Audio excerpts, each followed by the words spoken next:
สบายดีสวัสดีพี่เอฟซีทุกคนนะคะวันนี้ก็พบกับช่องของดิมราสาวน้อยลองสารนะคะทุกคนซึ่งวันนี้เนาะก็มีผู้ใหญ่ใจดีเนาะมาแบบซื้อของว่างมาให้นักเรียนวังหลวงซึ่งพอแล้วก็ได้เก็บภาพมาเนาะแบบโอ้โหถ้าอยากรู้ว่าบรรยากาศจะเป็นอะไรเนาะทุกคนเดี๋ยวไปรับชมคลิปน้ำพอแล้วกันเลยกินนมอีกล่ะลูกมื้อนี้มีทางผู้ใหญ่ใจดีเพิ่นเด้อเนาะ ผู้ใหญ่ใจดีเนาะเป็นทางแม่เฒ่าใหญ่แม่ป้าใหญ่อยู่ทางบ้านวังหลวงของพวกเฮานี้เพิ่นมีให้สอนเอาอาหารว่างเนาะมาให้นักเรียนม.ต้นวังหลวงของพวกเฮาสบายดีเด้ออาจารย์อยู่เฮียนนี่สบายดีเด้ออันนี้แม่ผู้ใหญ่ใจดีเพิ่นอยู่ต่างประเทศเพิ่นเลยเนาะเป็นผู้สนับสนุนเจ้าสบายดีเด้อเป็นเจ้ามีทั้งน้ำดื่มได้เนาะน้ำดื่มได้แล้วก็มีข้าวจี้ข้าวจี้จำนวนหลวงหลายพอสมควรนะอันนั้นก็เป็นจำนวนนักเรียนที่จะเกี่ยมมาหับเนาะเกี่ยมมาหับผู้ใหญ่ใจดีแล้วท่านเจ้ากับไอ้ราคำของผู้ยืดเติมเนาะขอบใจหลายๆเด้อเนาะเจ๊ใหญ่ขอบใจหลายๆที่มาช่วยโรงเรียนวังหลวงของพวกเราเนาะให้นักเรียนของพวกเราได้เจ้าอยู่ดีมีแหงร่ำรวยกว่าเก่าเด้อโดยขอบใจหลายๆเป็นอยู่ต่างประเทศสหรัฐพวกนี้เนาะแม่นแถวนิวยอร์กกว่าแถวเด้เนาะอยู่ที่เดิมเป็นอยู่รัฐเดียวกับเวลารัฐอันใดก็สัตว์สุดแซ่บถ้าจะก็ไปแจกแล้วก็บ่ฮู้จักเลยอันนี้ได้ยินแต่ชื่อเอาเลยมาเลยเฮ็ดนะที่แจกนะไปจะก็ผมไปนะบอสตันคนลาวเฮาก็หลายว่าอยู่พุ่นน่ะ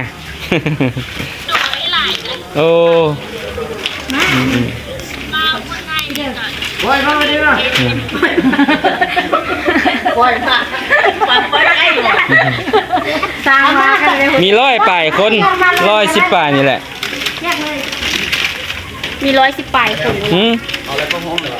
เอาแล้วโค้งแล้วเข้าห้องเลยนักเรียนนะ110ป่ายคนเลยนี่เป็นถุงย่างมี2บอนเด้1คันหมอ1ค่ะหมอ7น้อยยั่วเนาะโซนน้ำแม่นแหละเมืองยั่วน่ะเทศบาลเมืองเฮานับตั้งแต่ทำดินมาจนฮอดวังหลวงแถวนาไซนี่แหละเขาจะแบ่งเป็น3บ่อนเนาะโรงเรียนใหญ่แท้กับม.ส.ลองซานหั่นอยู่บ้านคอนวัดหั่นแล้วก็บ่อนึงเขาจะไปสร้างอยู่ทำดินตึ้งอยู่ทำดินฮอดม.4แล้วเนาะแล้วเขาจะก็มาสร้างอยู่วังหลวงนี่ตึ้มซะนะเพื่อบ่ให้ม.ส.ลองซานเนี่ยมันแออัดซั่นเด้แล้วก็สร้างความสะดวกให้แก่อยู่ภายในบ้านวังหลวงเฮาได้แล้วก็ด้านไซได้หั่นนะบ่ให้เด็กน้อยไปเรียนไกลหั่นนะไปแจกอยู่นะเป็นยังลงม.5 ม.6 ม.7จึงไปเรียนอยู่ลองซานซั่นเด้จึงไปเรียนอยู่คอนวัดซั่นนะโดยเจ้าขอบใจเอาปล่อยมาซะลุงเอ้ยปล่อยมาให้มึงกินปลาแต่บ้านก็จะไปแจกไหมมันไม่จะไปเลยแล้วเดี๋ยวมีโค้แล้วเห็นรีบไปซื้อเลยก่อนลูกได้ไปเอาไปที่โรงงานมาได้ครูมีจักคนครูมี7 คนมาไอ้ส่งแถวนี่ได้ไอ้ส่งแถวแล้วก็ได้ส่งแถวกันเลยส่งแถว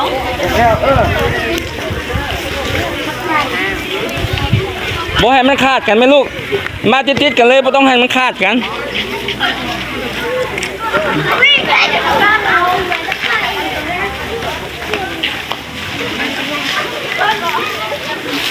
นบแดลูกนบแดขอบใจเพื่อนนะลูกนบงามๆย่อเข้าหัวเข่าลงงาม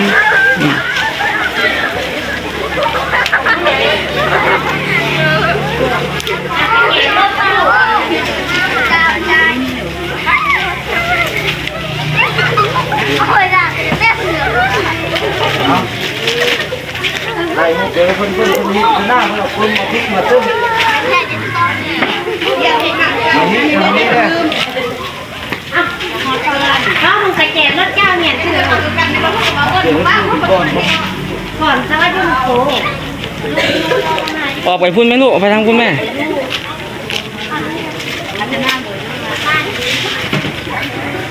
เอาดีกว่าแม่ พี่ได้ไม่รู้เลยถ้าเข่าข้าวมาสองแถวเลยดิ มาแม่ลูกมาแม่ปล่อยเขาจะมาไว้ เอามาสองแถวแล้วแม่อ่อนน่ะ ผมกินกระบุกกิน แกรถมาแม่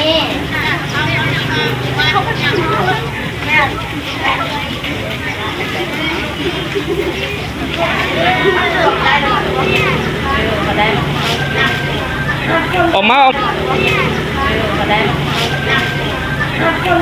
ไม่ต้องหาขาดกันเอาไว้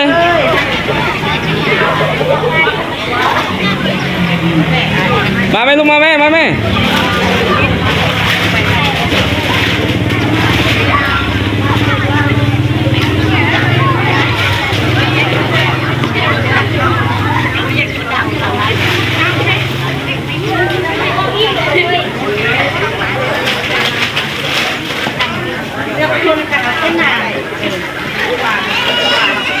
มุมักเขาจี้บ่หรือว่าแนวใด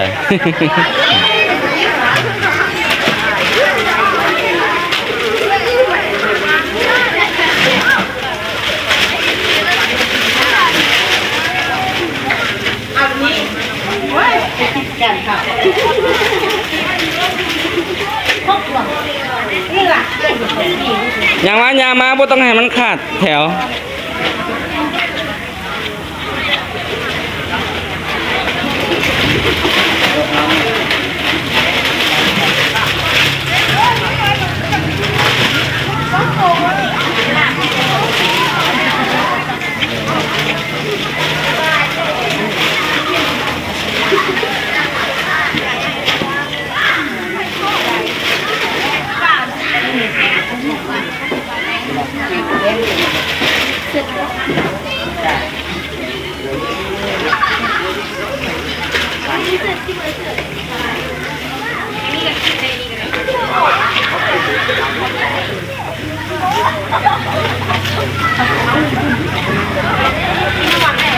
เอากระบุกกิน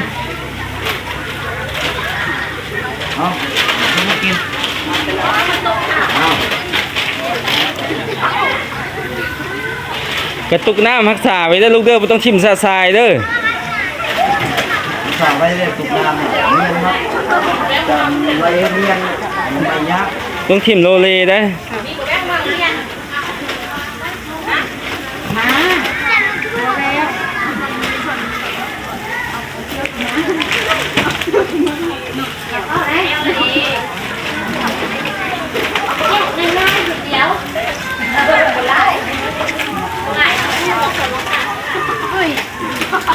ออกไปทางเมืองซ้ายเลย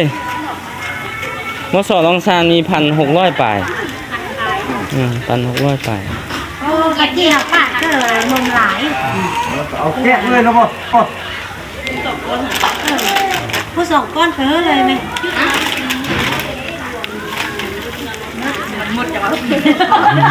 มาเอาเติมด้วย เอาเสื้อโถงแล้วในกูพัดอันนะโอ้หนาคนนี้กินเนี่ยเอามาเด็ดๆแค่ซื้อ เอาหัวจานก็มันกินลาเหล่าหนุ่มมันเพื่อเองมันดูมันยังโตที่โตอ่ะ ชื่อหยังก็อีแม่หั่นน่ะ ซื้อแม่สอน โอ้ไม่สอน แม่ เนาะ สอนวังหลวง โดย เจ้า ผู้เพิ่นฝากมันนี่เป็นลูกของอีแม่บ่ หลานสาว โอ้หลานสาวหลานสาวอยู่สหรัฐ สาว เนาะ อยู่สหรัฐ ชื่อหยังก็ชื่อหลานสาว ซื้อดวงมาลา โอ้ดงมาลาเนาะ ดวงมาลาดาคำขวาละ ดวงมา สาว ลา ละนางเฮลี่ เพิ่นกับคนลาวนํกันเบิดนี่บ่ คนลาวนำกันหมด เพิ่นไปอยู่เพิ่นดนแล้วบ่ฮะ โอ้ได้หลาย โอ้ได้หลายปีได้10ได้20ปีแล้วก็ โอ้ สาวปลายแล้วก็ เจ้า สาวปลายปี ปี ที่ เนาะ สาว1ปีเขาแต่งเอกก่อนเกิด โอ้จะสาวเอสปีสร้างครอบครัวอยู่พี่แล้วไปวะหรือว่าไปสร้างอยู่พุ่นวะ สร้างเห็นเลย เจ้า จ้านั่นแหละก็ขอบมุกขอบใจเพิ่นหลายๆเด้อทั้งแม่แท้ทั้งเบิดทุกคนนั่นแหละเนาะที่มาช่วยโรงเรียนของพวกเฮาและน่ะคือเห็นน้ำกันนี่แหละยังขาดเขินหลายอันอยู่อันน่ะอาคารสถานที่นี่ก็ยังเป้เพหลายบ่อนมีอยู่อาคารมันหลายอยู่แต่ว่าหลังคามันส่วนหลายหลังคามันเป้หลังคาเป้ประตูก็ยังเป้หลายอันอยู่และหลักๆนี่ปัจจุบันนี้ยังอุปกรณ์เล่นกีฬาบ่ทันมีเป็นเดินอันนั้นเดินกระต้อสินะเดินดอกปีไก่สินะพอให้เด็กน้อยซ้อมหันยังบ่มีเนาะอันที่ได้แล้วผมก็ขอบใจหลายๆแข็งแรงแข็งแรง ที่ในครูหลังเขาจะให้ไปมอบพระกุหลาบมาดู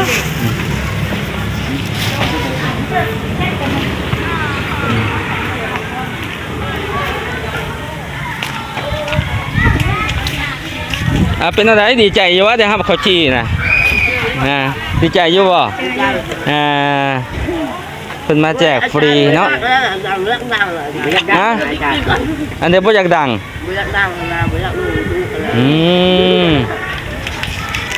ได้กินข้าวจีเนาะกินน้ำดื่มโอ้ราคาแพงได้เฉลี่ยก็เพิ่นเอามาให้นี่ก็ถือว่าดีแล้วเนาะเพิ่นลงทุนมาให้พากันเป็นคนหู้ผู้ดีบัดนี้น่ะจะสู้กินแล้วก็พากันเอาทองยางมาท่านทิมสกัตตาเนาะตุกน้ำกับไปทิมสกัตตาที่นี่โอเคค่ะทุกคนน้องทีมก็พาทุกคนพี่ๆ FC ไปเบิ่งบรรยากาศเนาะแบบเพิ่นก็สิแบบเรียนต่อแถวนะมาเอาข้าวจี้เนาะก็มีเด็กน้อยหลายคนเติบซึ่งสิมีน้ำแด้มีข้าวจี้แด้เบิ่งมื้อไหนก็แบบดีใจยิ่งบ่ฮู้เลยเนาะโอเคสำหรับคลิปนี้น้องทีมก็สิขอตัวลาไปก่อนสำหรับคลิปนี้ก็ขอขอบคุณที่พี่ๆ FC ไม่กดข้ามโฆษณาให้น้องทีมของด้าซึ่งในกระฝากทุกคนกดไลค์กดแชร์กด Subscribe เพื่อเป็นกำลังใจให้น้องดีของได้เฮ็ดคลิปต่อๆไป